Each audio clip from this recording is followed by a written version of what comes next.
the Americas, but this time we head south and we move down to Venezuela and the Caribbean, where the United States has carried out an airstrike on a suspected drug vessel in the Eastern Pacific, killing 4 people. And we're showing you the visuals now. According to the US Secretary of War, Pete Hegseth, the operation was ordered by President Donald Trump and targeted what Washington described as a narco-trafficking boat linked to a designated terrorist organization. Meanwhile, in Caracas, Venezuelan President Maduro has claimed his intelligence services foiled a CIA plan to attack US ships near Trinidad and Tobago and blame Venezuela. The accusation comes as tensions rise across the Caribbean following increased US military presence in the region. Let's take a listen in to what President Maduro of Venezuela has said. Descubrimos, los capturamos.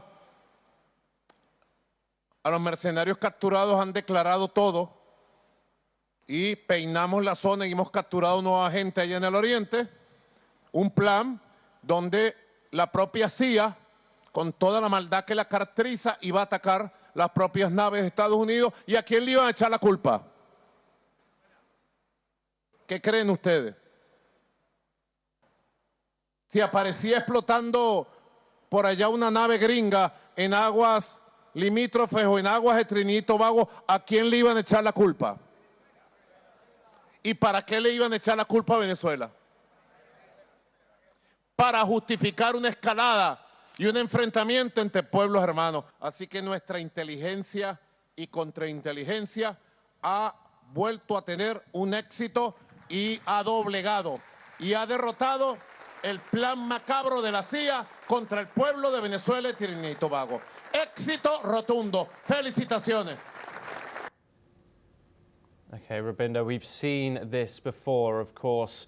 There's been a plethora of videos that the United States have released, particularly coming off the social media of now entitled the Secretary of War, Pete Hegseth, blowing up these boats in international waters in the Caribbean. How can this situation escalate? Of course, we've seen antagonistic statements coming out of Donald Trump towards Venezuelan leader Nicolas Maduro.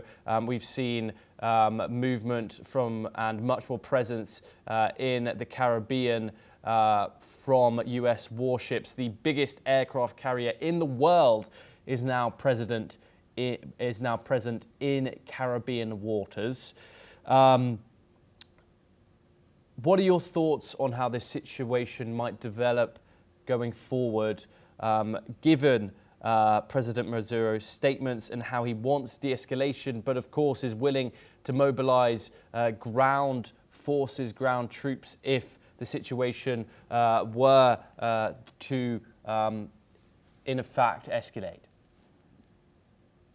Thanks.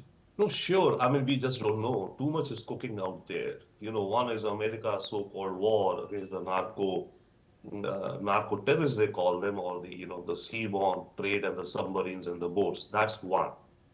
The other element is gas and oil.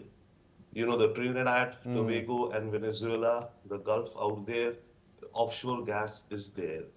And in Guyana, which is neighboring to Venezuela, a large oil reserves have been found and will be developed. So that is also another element.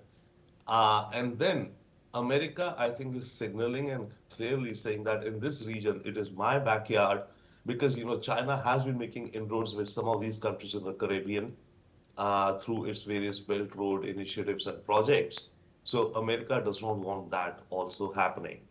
Now, in the middle of all of this, of course, you have Venezuela, a president who's resolutely, I mean, he's on the left. So there's a clear-cut difference between what America would want. America would want a right-leaning government in Venezuela, as exhibited recently by the Nobel winner. So the pressure is definitely rising up. And I mean, this could be a false flag by the CIA, which Maduro is claiming. May not be, but CIA is known to have, executed such plots all over the world over the many years. And even the Venezuelan intelligence could be playing it. So who knows what's happening, where the blame, counter blame is going.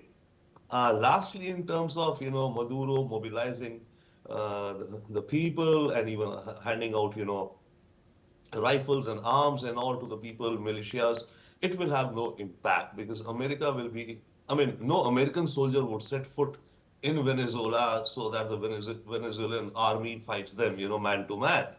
It will be only bombs and bombs and bombs, missiles and bombs, if, something breaks out.